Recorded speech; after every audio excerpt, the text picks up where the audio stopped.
Hello সবাই, আমি রুহি। আপনারা তো আগের দিন দেখেইছেন আমার বিড়ালটা জখম হয়েছে। আমি গেটটা খুলে দেখি ও এসে বসে রয়েছে। তাই ভাবলাম এটাই ভালো সুযোগ, ওকে একটু আদর করে যদি ওর জখম হওয়া জায়গাটায় একটু মলম লাগিয়ে দিতে পারি। তারপরে দেখুন আমি ওর মাথায় হাত বুলিয়ে ওকে আদর করার চেষ্টা করছি, কিন্তু ও আমার অন্য হাতে অন্য কিছু দেখে ও যথেষ্ট ভয় পেয়ে গেছিলো।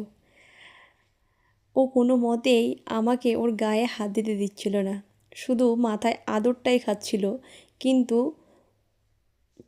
ও গায়ে মলম লাগাতে দিচ্ছিল না। তারপরে আমি ওর মাথায় ভালো করে হাত দিয়ে আর এক হাতে মলমের এটা নিয়ে ওকে লাগানোর চেষ্টা করি। এই দেখুন, দেখবেন ও ভয়ে এখান থেকে পালিয়ে যাচ্ছে। এই দেখুন, ভয়ে পালিয়ে গেল।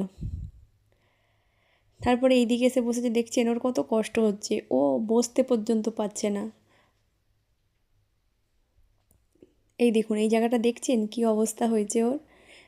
দেখছেন ছুটে পালিয়ে যাচ্ছে। আমি ওকে আবার একটুখানি খাবার দেবার নাম করে ডাকছি, ও তখন আবার আসে।